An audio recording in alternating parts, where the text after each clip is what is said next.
Salut les Wargamers, c'est Benoît de Wargame Miniature Tuto, j'espère que vous allez bien. Aujourd'hui, je vais vous apprendre à réaliser très facilement et très rapidement votre infanterie historique grâce à la technique du Slapshot.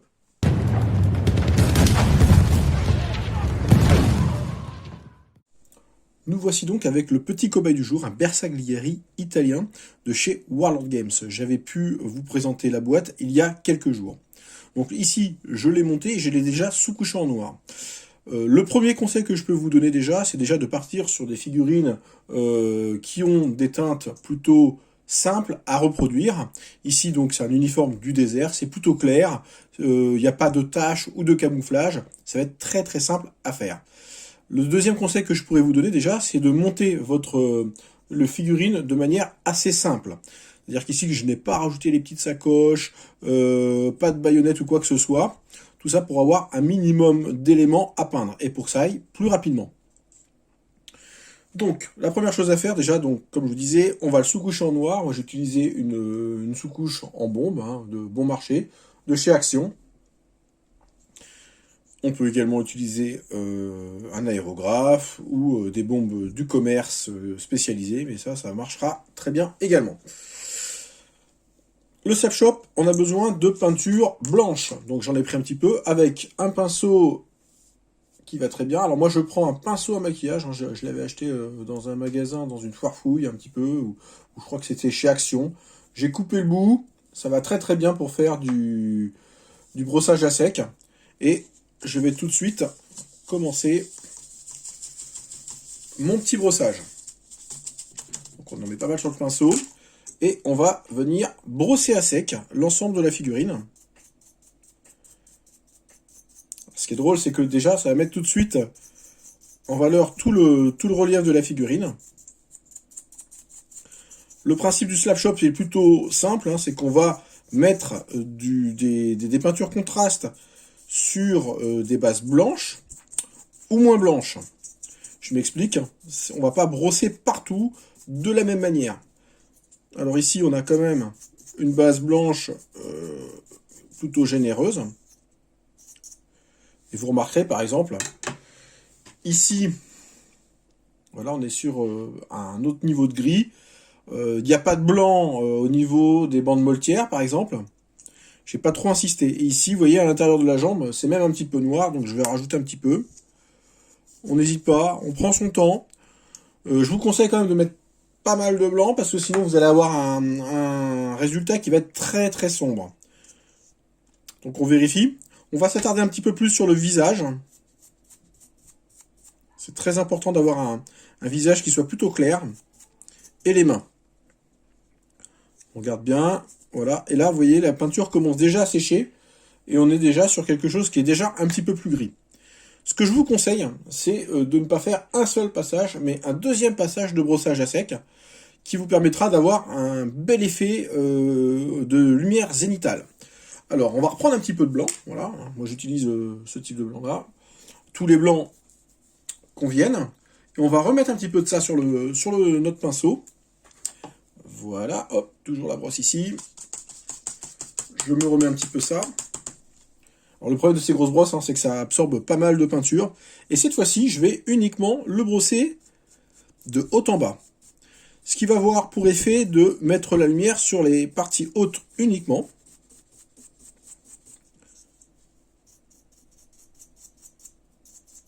Et on n'oublie pas les chaussures.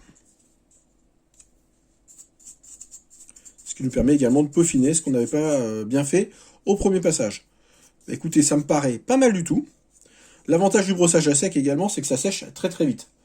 On se retrouve avec ce type de figurine, alors avec un blanc qui est pas forcément blanc un petit peu dégueulasse comme on peut voir, mais la figurine, voilà, elle est entièrement recouverte et on voit déjà que les détails ressortent et c'est justement ce que l'on recherche. Deuxième chose importante, c'est maintenant on va établir, on avait préalablement, je vous avais dit l'importance d'établir un schéma de couleur. Alors mon schéma de couleur, je l'ai déjà préétabli. On va commencer par du Skeleton Horde, donc c'est de la contraste de chez Citadel. Ça va être la base de l'uniforme. Donc, on mélange. Alors attention au pot contraste chez Citadel. Alors ça marche également avec la Speed Pen, tout ça. La plus grande difficulté dans cette technique de peinture, c'est de trouver justement les peintures qui correspondraient le mieux à l'uniforme que vous voulez peindre. Donc ici, on utilise également un pinceau qui craint pas trop. Vous voyez, moi j'ai un pinceau Citadel qui est pas top. Prenez pas vos tout nouveaux pinceaux parce que la contraste elle abîme plutôt pas mal. Et on va commencer donc tout de suite la peinture. Alors là, c'est vraiment du coloriage qu'on va faire, mais on va faire du coloriage sans essayer de dépasser. Donc on en met quand même un petit peu généreusement, pas trop non plus parce que les grosses gouttes de contraste, c'est moche. Et on commence par le chapeau. Alors si on dépasse un petit peu, c'est pas très grave.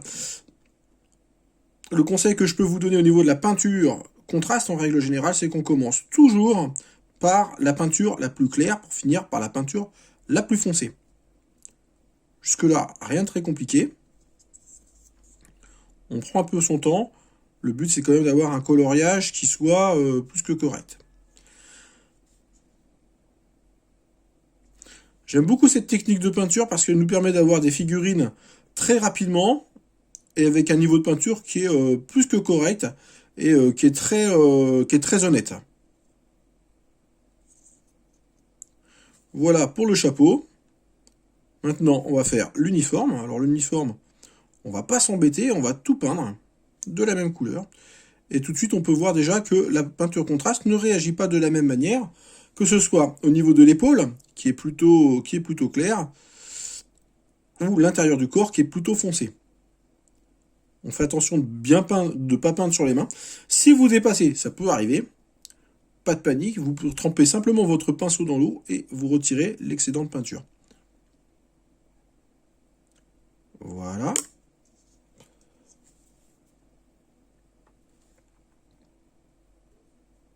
Alors, c'est du speed paint, mais on prend quand même un petit peu son temps pour faire une peinture propre.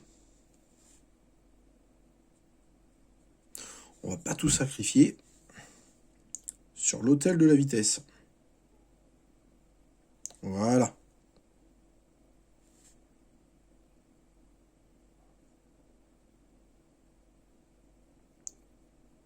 On fait bien attention de ne pas en mettre trop sur la crosse du fusil. Alors, c'est pas comme je vous disais, c'est pas irrémédiable et c'est pas bien grave. Le but de cette technique, c'est quand même faire de la masse de figurines en un minimum de temps. Donc sur des parties qui craignent moins, on peut accélérer un petit peu. Il est très important de travailler toujours avec un modèle également. Donc moi, là sous les yeux, j'ai un petit modèle de Perseglieri. Et on peut voir que je m'arrête là où il y aura une autre couleur, tout simplement. La gourde, on la passe également à la contraste. Pas de chichi. Alors, c'est pas de la peinture strictement à la contraste, parce que vous voyez, là, on est sur des nuances de couleurs qui commencent à apparaître. Il faut savoir que la peinture contraste, vous ne verrez le résultat finalement qu'à la fin, une fois que ça sera sec. Elle fonctionne par transparence, ce qui veut dire que les parties que vous allez laisser un petit peu noires et un petit peu grisâtres, elles vont pas réagir de la même manière que les parties que vous avez mis en blanc. D'où l'intérêt du second brossage à sec blanc, qui est un brossage à sec zénithal. Là, on le voit particulièrement bien, vous voyez, j'ai laissé pas mal de noir, ce qui va me donner déjà une ombre tout à fait intéressante pour la figurine. Et une ombre, finalement, qui coûte rien. J'aurais pas besoin de mettre de shade ou quoi que ce soit après.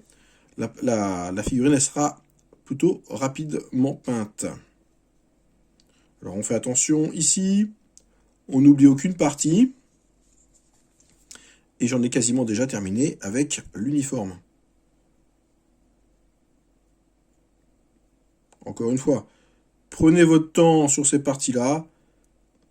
Si vous avez trop d'excès au niveau de la peinture, n'hésitez pas à repasser avec votre pinceau dessus pour bien étaler la contraste. Alors il faut en laisser quand même un petit peu, qu'elle puisse bien s'étaler.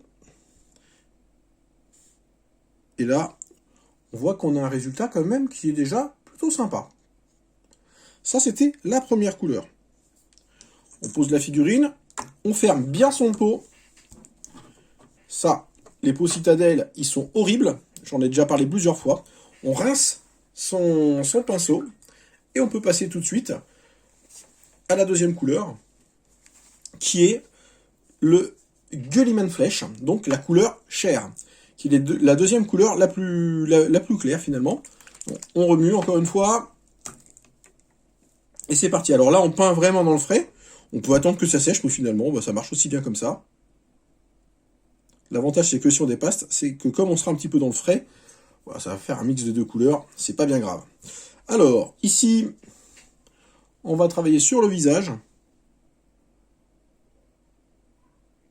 On peint également la lanière en même temps. On reviendra dessus un peu plus tard.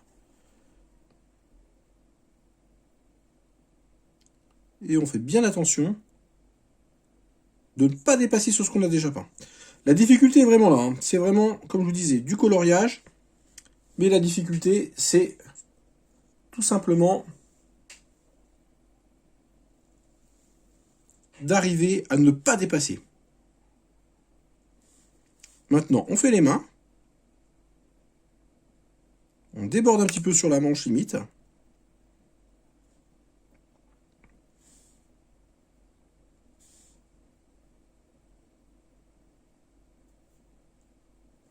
Bien entendu, on peut aller plus vite. Moi, ce que je vous conseille de faire, c'est pas de peindre figurine par figurine et couleur par couleur, c'est vraiment d'y aller en série. Et je pense que même vous allez pouvoir gagner quelques précieuses minutes. En gros, je pense très honnêtement qu'en peignant en série, on est à peu près à un quart d'heure par figurine, ce qui est vraiment pas mal. Donc là, ça nous donne déjà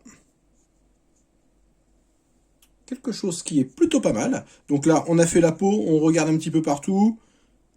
C'est plutôt sympa. On pose ça, on ferme le pot et on passe au suivant. Vous voyez, très très rapide. Encore une fois, ce brossage à sec, qui était important au niveau du visage et des mains, c'est ce que je vous disais, il faut vraiment s'arrêter sur ces parties-là parce que c'est des parties plus claires de la figurine. Voilà. Si vous si vous n'allez pas les éclaircir suffisamment, ça va vous faire des visages qui sont très fermés. Après, si vous voulez faire du grimdark, bah, ça peut très bien fonctionner également. On va passer sur une troisième peau de contraste qui est le contraste Gore Grunda Four. J'adore les noms de chez Citadel, toujours très compliqué à prononcer. On fait bien attention, on se sert uniquement du petit réservoir ici. Et maintenant, on va travailler. Alors là, on arrive sur des zones qui sont un peu plus compliquées. Mais bon, encore une fois, rien d'irrémédiable. On va commencer par le plus facile, à savoir les chaussures.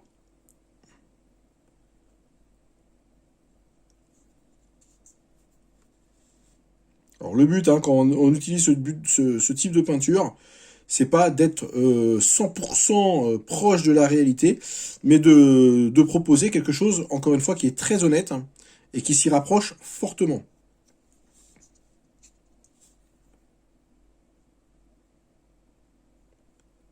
Voilà. Et en dessous.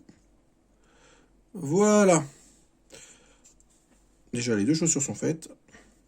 Alors, qu'est-ce qu'il y a d'autre en marron? Eh bien, écoutez, il y a le fusil. Donc, encore une fois, on charge le pinceau suffisamment. Ici, on va s'atteler à la crosse. Attendez, hop. Ce sera bien plus simple comme ça. Et pour la crosse, on applique ça. Important, mettre suffisamment de peinture sur le pinceau, sans trop charger non plus. Parce que c'est de la peinture qui va vraiment se placer toute seule sur ce type de peinture. Alors ici, on va faire attention au niveau des doigts. Hop. Et on va tout simplement peindre toutes les parties en bois de ce fusil. Et on va faire également la sangle. Alors vous avez vu la sangle, ici à l'intérieur, elle est plutôt sombre. Et donc on n'aura pas du tout le même rendu que sur cette partie très très claire. Si vous voulez assombrir également la figurine, vous voyez que c'est un peu trop clair. Rien ne vous empêche de réaliser un second passage. Et on va en profiter pour faire un petit peu l'intérieur pour avoir un résultat bien propre. Voilà pour ce qui est du fusil. Ici, on rattrape un petit peu. Pour le fusil, c'est fait. On a également derrière les deux bretelles. Alors moi j'ai décidé de les faire. Pourquoi? Parce que je voulais pas avoir une figurine d'une seule couleur. Et je trouvais ça beaucoup plus sympa. En plus ça correspond à peu près à la réalité. Donc voilà, on va pas appuyer trop fort. Voilà une.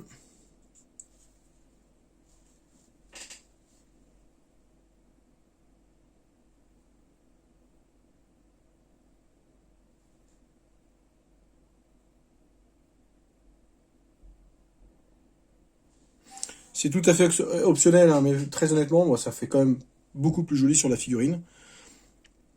Alors, normalement, elle passe également un petit peu devant, mais ici, vous voyez, c'est tellement sombre qu'on peut pas faire. Il y a les deux cartouchières qui sont intéressantes à faire également. Alors, elles sont ici. Ici, il tient le fusil devant lui, donc forcément, ça va venir assombrir ce côté de la scène. Mais il ne faut pas oublier quand même de mettre de la couleur un petit peu. Et pour finir, on a au niveau du casque, ces petites lunettes, hein, très caractéristiques des guerres désertiques de milieu de guerre. On fait un côté et on fait l'autre côté. Et on peut voir déjà que l'uniforme a commencé à sécher et c'est super intéressant. Voilà. On n'appuie pas vraiment sur le pinceau, hein. Voilà déjà quelque chose qui est plutôt sympa. Alors ça brille encore un petit peu, c'est pas tout à fait sec. On va continuer notre petit périple de peinture. On nettoie le pinceau et on passe à une quatrième couleur de contraste, quatrième et dernière couleur, qui est du contraste Black Templar. Encore une fois, on va bien mélanger. Et ici, ce sera un petit peu plus simple. On va commencer par les plumes de coq, qui sont très caractéristiques finalement des Bersaglieri, et qui font tout leur charme. Et on va peindre sans essayer de trop dépasser. Alors ici, elles ont vraiment été bien brossées à sec, donc elles sont bien blanches. Donc j'avais dépassé un petit peu au niveau de l'uniforme ici, mais vous voyez, quand on peint avec la couleur la plus sombre à la fin, finalement ça se voit pas du tout. Alors les contrastes, c'est super intéressant de peindre avec ce type de peinture là. Alors, je parle des contrastes, mais aussi les autres marques, parce que voilà, ça agit un petit peu comme des encres, et c'est des peintures qui sont très très fluides et qui vont très bien se déplacer sur la figurine.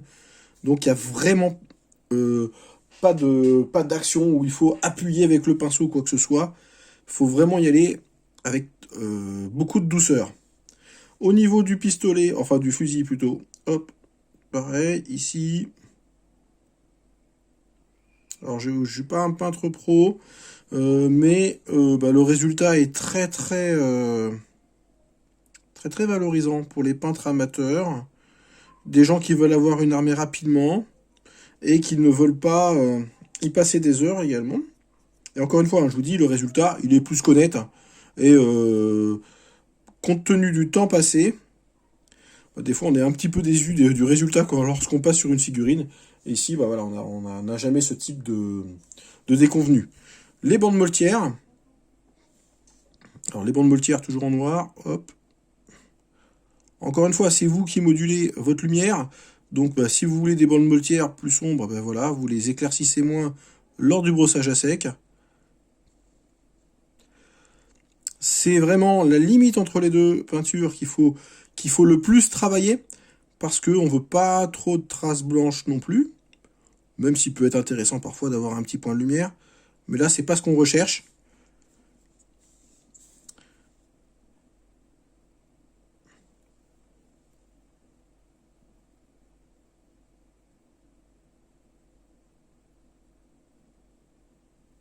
Et tranquillement, on arrive quand même sur la fin de notre figurine.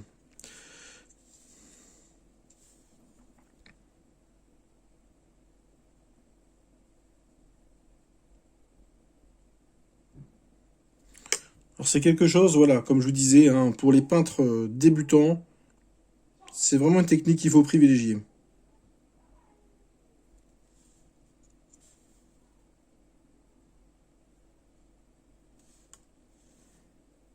Là j'ai un peu de blanc,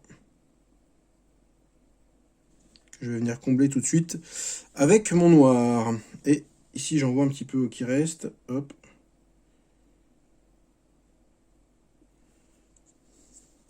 Donc voilà, très concrètement ce que cela commence à donner. On va aller un petit peu plus loin en proposant également la ceinture noire. Ils avaient des ceintures noires, donc on va la faire en noir.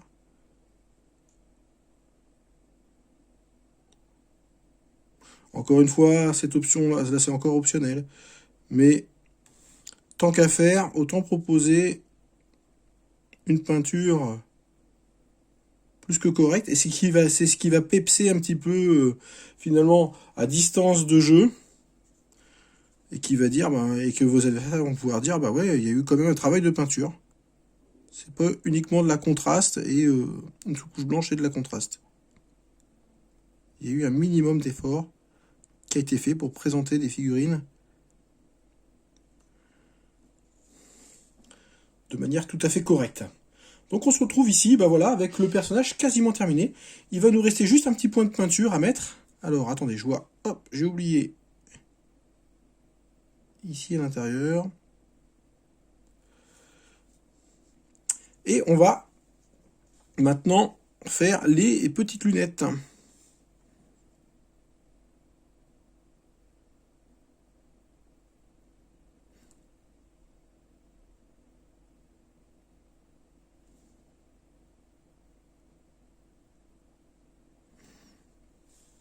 Finalement, on va se servir de cette peinture contraste noir pour faire des effets métalliques qui vont plutôt être sympas. Plutôt que de repartir sur un noir classique et de recouvrir de métal comme je le fais habituellement, j'ai préféré partir là-dessus. Et voilà déjà ce que cela vous donne en très peu de temps. Encore une fois, ce sont des figurines qui sont destinées au jeu. Donc on va attendre juste un petit peu que ça sèche. Et je vais vous montrer comment maintenant on peut avoir un petit effet waouh avec vraiment pas grand chose. On n'oublie pas de refermer son pot. Donc là pour l'instant on a utilisé une sous-couche noire, brossage à sec blanc et 4 couleurs contrastes. Et rien qu'avec ça déjà vous avez ce type de résultat. Qui est vraiment... hop, attendez, je vais le rapprocher. Qui est vraiment déjà plutôt pas mal, je trouve. Très correct.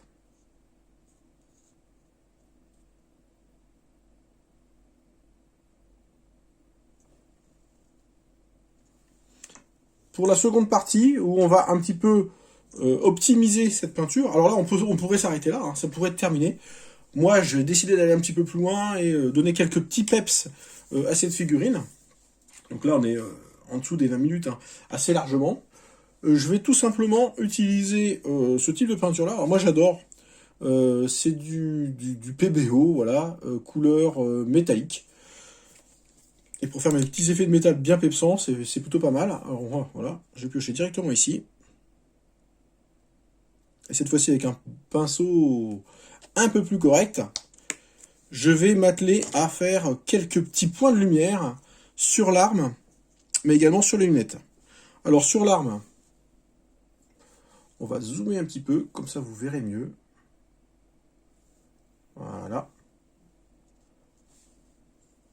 Sur l'arme, vraiment ici, voilà, ici, voilà comme ça, un petit peu sur le bout du canon. Le but c'est pas de tout peindre en métallique. Cette couleur là elle est assez intéressante parce que finalement elle accroche beaucoup la lumière. Et si je me recule un petit peu à distance de jeu, on se retrouve avec quelque chose de plutôt sympa. Et je vais faire exactement la même chose avec les lunettes. Je peins un petit peu uniquement le bord. Voilà.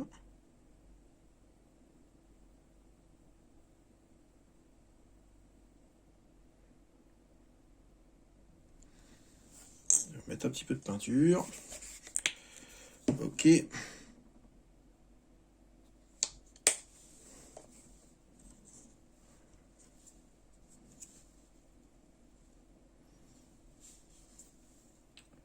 Tac, on fait le point. Vous pouvez voir déjà la première lunette. La seconde.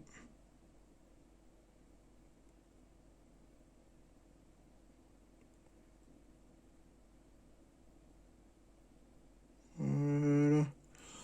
Et voilà, on se retrouve avec une petite paire de lunettes sympa. Voilà, notre figurine terminée.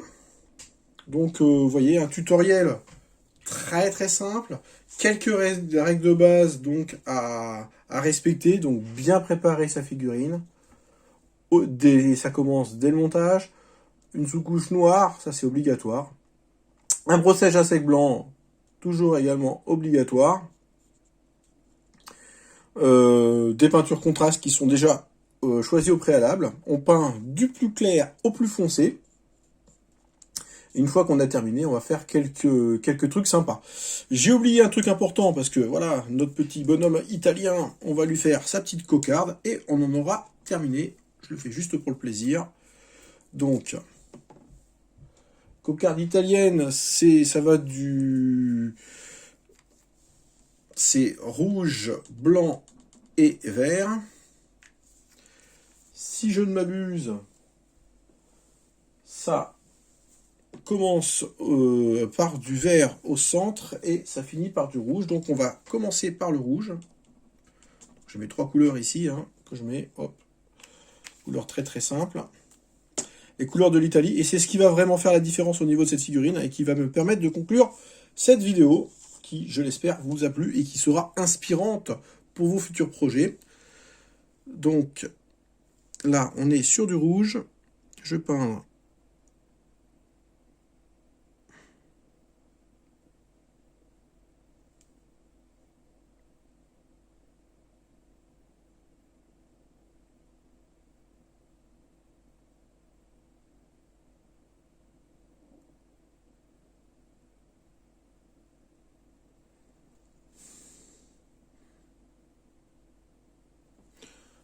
voilà, la première couleur, donc la couleur, on va dire, qui va être sur la bordure extérieure. On va finir par on va continuer par une petite pointe de blanc. Normalement, on va souffler un petit peu pour l'aider à sécher.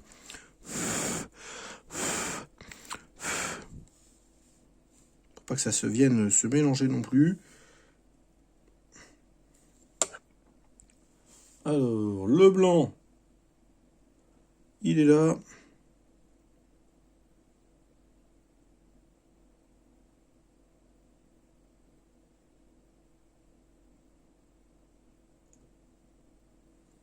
J'aurai une petite retouche à faire. J'étais un peu trop dans le frais.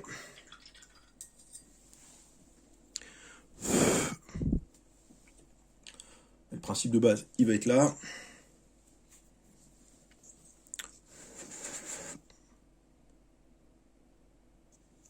Et on finit par une midi pointe de vert.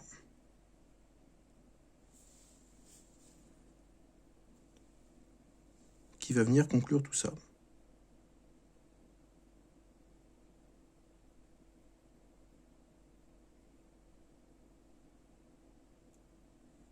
S'il veut bien se déposer. Ah, je n'ai pas mis assez sur le pinceau.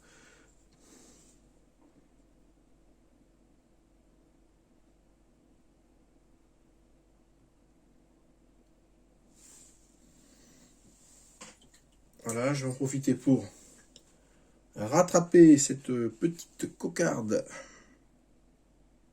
Le problème, c'est que quand on est à la caméra, on voit les défauts beaucoup plus.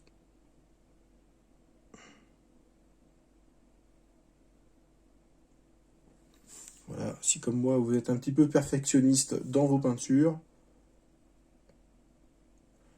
et quand ça va sécher, ça va être plutôt pas mal, cette histoire. Voilà, une figurine de terminée. On a mis très peu de temps pour la faire. Le résultat, moi, me paraît tout à fait satisfaisant. On a un joli Bersaglieri. Ah, je me rends compte qu'on a oublié un petit truc. Je reviens dessus. C'est l'avantage.